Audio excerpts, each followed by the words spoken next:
It's hot, it's sweaty. Will now have my sweat in it. And it's, redolent of Taliesin pheromones. Yeah, so if you're into that kind of thing, a little bit of mine too. Yeah.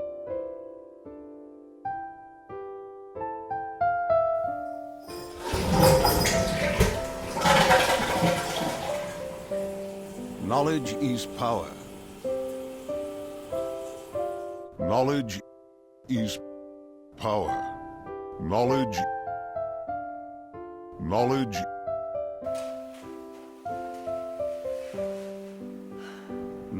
is power.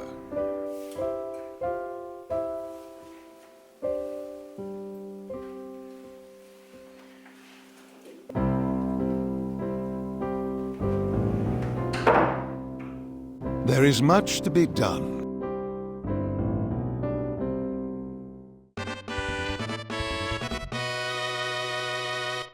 We're back, just in time for the Christmas break, and just in time to report on the end of the Antorus Mythic World First race. A race which, while the result may not have been especially surprising, still managed to have drama, confusion, and raise some interesting questions about the state of raiding in general. And the thing is, Antorus was always going to have a bit of an edge to it when it came to the World First race, it being the final full-scale raid of the entire expansion. So there's always this feeling that whoever is the first to down Argus are kind of like the overall winners of Legion raiding. That is like the big one. Will it be Method, Exorsus, or the other ones, who claimed victory and all the glory, interviews on Final Boss TV, and months of paid carry services that come with it. Which is why it was a bit of a worry when it looked like it may all be over before it even started, and confirming everyone's worst fears, because we knew that Antorus probably wasn't going to be tuned to be as difficult as Tomb of Saregeras. For a start, they are different types of fight, more forgiving, relying less on one-shot mechanics that will wipe the raid if one person messes up. We knew that Blizzard had flat out said that they thought Tomb was too hard and they didn't want the same drawn-out grind on the last two bosses to be a thing again. We'd all experienced for ourselves the cakewalk that is the normal mode version of the raid. That is obviously cakewalk if you're in any kind of organised group. Pugging that thing, even on normal, is now, I think, officially my most reliably tragic World of Warcraft experience of all time, and it's because of Antoran High Command. Or as it should really be called, Antoran, everyone else apart from me is a complete total idiot, and seriously, you have one job! Please do your one job, and maybe we can then stop wiping on the third boss of the raid! Yes, the third boss! And finally move on to the other encounters of this raid, which everyone agrees is actually really easy, and seriously, this is the third boss! That's what it should be called. But luckily for the top Mythic progression guilds, they generally aren't pugging, and I hear that the really good ones even use voice comms sometimes. They didn't have the same sort of problems on Antoran High Command. Or in fact, any other boss. The first 8 encounters of this raid going down quicker than Lemmy's breakfast whiskey and being cleared by the North American realms before the EU guilds had even set foot in the instance. And the 9th encounter, Coven of Shavara, dead by the end of the first day. We were worried about a 1-week clear. We thought for a moment we'd get a 1-day clear, which whatever the reasons would have been just a tad underwhelming for the final raid of what has been a pretty epic expansion in many ways. Is this a raid or a dungeon? Very disappointing end to the expansion. Enough with this training wheels bullshit! The early pace was set by the NA guild Limit, who were clearly on a mission to beat the raid in the shortest possible time before they got banned for something ridiculous like they usually do, taking just a few hours to start progressing on the penultimate boss, Agramar. By the proper end of the first day, EU's Method and Exorsus had joined them, and the entire race was starting to take a pretty familiar shape, albeit being played in double quick time. But this is when things started to get interesting, because it turns out that the eulogy for Antorus had been just a little premature. Because yes, those first 9 bosses went down startlingly quickly, but it turns out that this race was a bit like when someone who's never gone running before goes running. If you've never been running and you start to jog around the park, you're surprised by how easy it is. You're like, oh my goodness, I've been avoiding this for so long, but it turns out I'm actually really awesome at running. Maybe I could become a professional runner, because this is clearly a talent I never knew I had, and seriously, everyone always says how hard this is. I am actually killing it right now. I'm an amazing runner. This is brilliant. Oh my god, ow. Oh no, this hurts, I'm dying. When can I stop? I'll just get to the bench and then I'll stop. No, I can't get to the bench. I need to lie here for a little bit and catch my breath. I'm dead now. That's basically what happened here. Okay, so maybe not so much on Agramar. He was down by the end of day 2, and I could not have been alone in thinking that this was going to be over by the weekend. We were planning an emergency weekly reset, even though we'd already said we weren't going to be doing a weekly reset. Everyone was convinced that when they woke up on Thursday, Argus would again simply be a place where you buy a bookcase if there's no IKEA near where you live. But that didn't happen. And it didn't happen when we woke up on Friday either, or on Saturday. It's fair to say that, not for the first time, an Argus delivery had been seriously delayed. Method, Exorsus, and Limit had now been progressing on the final boss for longer than all of the preceding bosses combined. More guilds were starting to join them in the Seat of the Pantheon, and the silence from them in relation to the fight was deafening. And this is where it gets weird for people who like to follow the world first race, like me, because there will undoubtedly come a time when the very top guilds stream their progression live. I think the amount of money that they could make simply makes that inevitable eventually, but for the moment at least, we still have this almost romantic mystery around what is actually going on in the race at any one time. If bosses aren't being downed, we don't get any news. So if multiple guilds are progressing the final boss, and have been for days, we can have our suspicions, but we never truly know who is actually winning or how close anyone is to actually winning. And that silence around the last boss rather chivalrously continues even after a guild has got world first. They don't usually come out and talk about it publicly until at least the world second, often the world third. So actually, even now at the time of recording, we still don't know much about the mythic only phase of this fight, even though by the time the race ended, there were no less than 18 guilds progressing through Mythic Argus, which is actually kind of cool.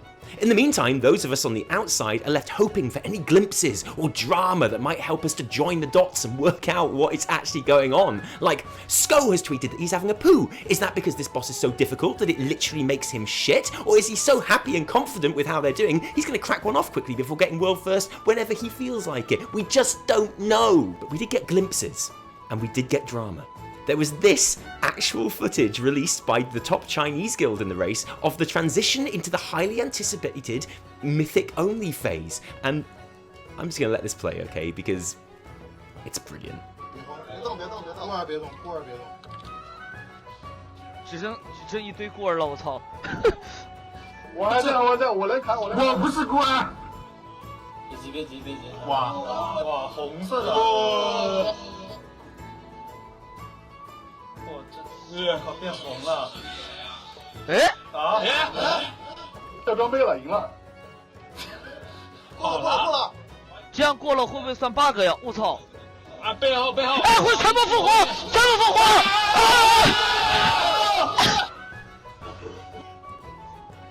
师傅！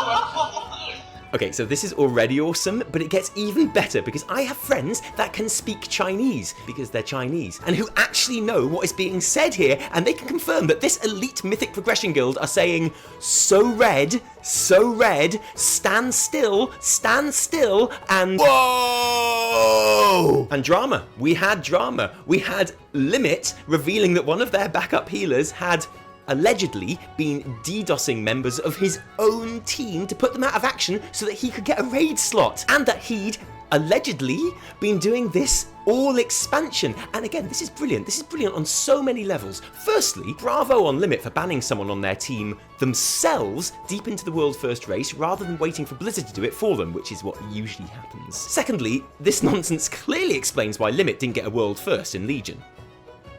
And thirdly, and seriously, why have I never thought of this? Just a quick note to anyone watching who is on my raid team, especially the druids actually. I've just sent you a hilarious video. It's funny and it's cute, you'll love it. So yeah, just open up the execute file and click allow, and yeah, enjoy your video and see you in raid. Or maybe I won't. We even had time for a mini Exorsus strop, but not quite time for a proper Exorsus strop, because on Wednesday, after just one reset and 320 pulls, Argus was down. And try not to look so surprised, but it was Method that did it, supposedly using 3 tanks and 3 healers.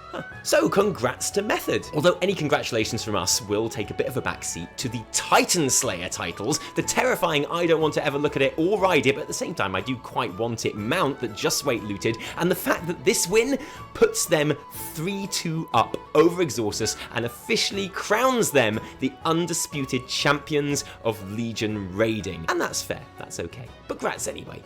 A lot of our content hopes will be hanging on the upcoming patch 7.3.5 and just how much it's going to give us to do, new parts of which continue to pop up on the current PTR.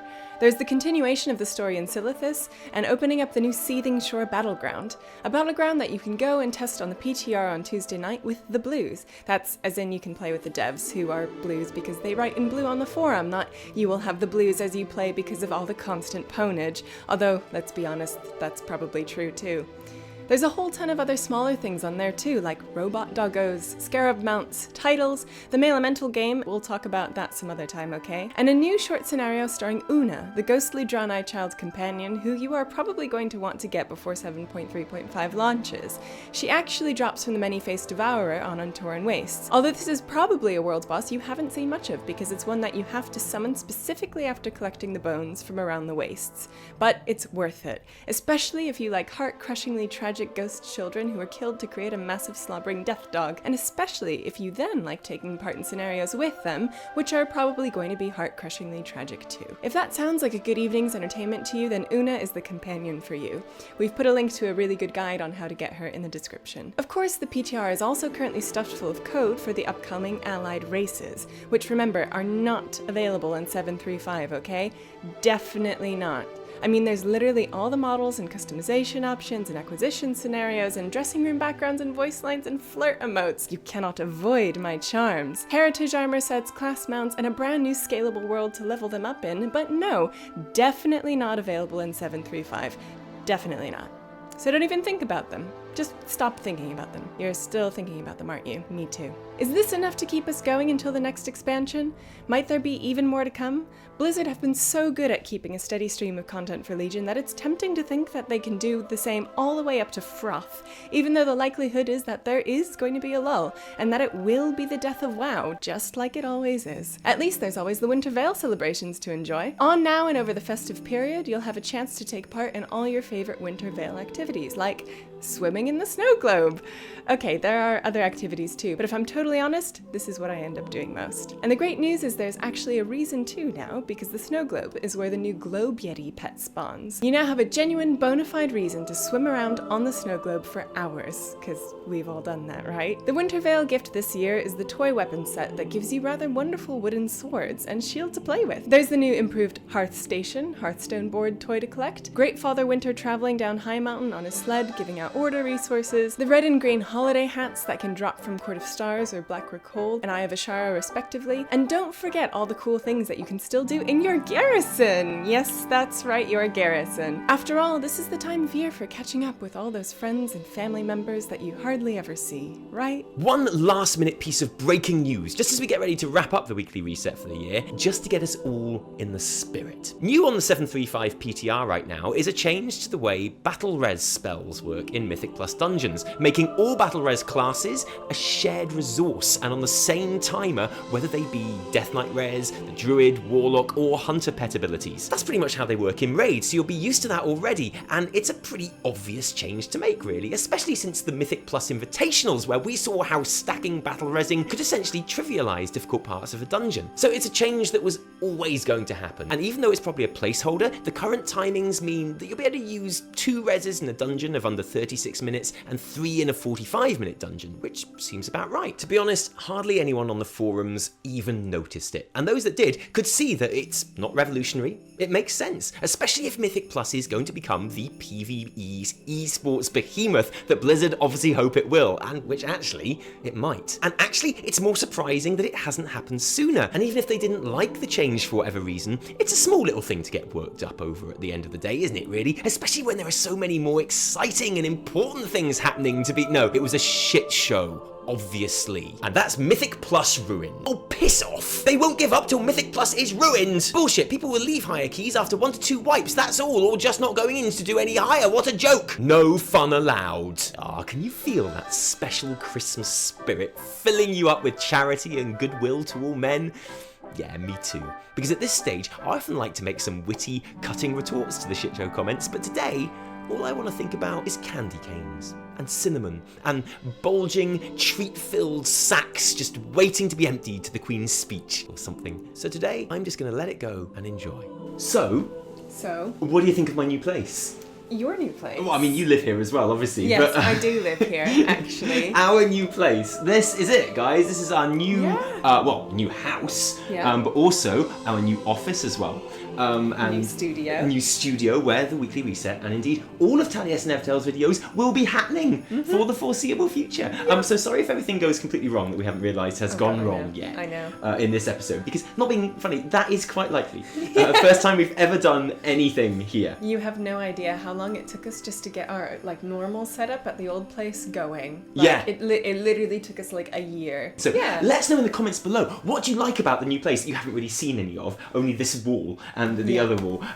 Is it better or is it predictably worse than the old place? Who knows? Let us know. But what do you think? It's really nice to have a room specifically where we're able to do this stuff. It's so nice. Absolutely. And obviously we'll be showing the patrons around and things like that. It's still a work in progress. Yeah, absolutely. Right? I've, the marks of having my hands putting together shelves, assembled IKEA furniture, beds for and now. sofas, and but look, we did bring this bad boy with us. Yeah, we did. This is the same couch, in case you're wondering. Very same couch, So very many same memories picture, on this very couch. same plushes, very same silver play button. Did you I see? don't know if you know. It's just It's just right you there. don't touch it. Don't touch Okay. it. I also want to apologise for our Twitter the other day to anyone who follows us on Twitter because Apologise. yeah, I apologise for the dancing that was had on Twitter.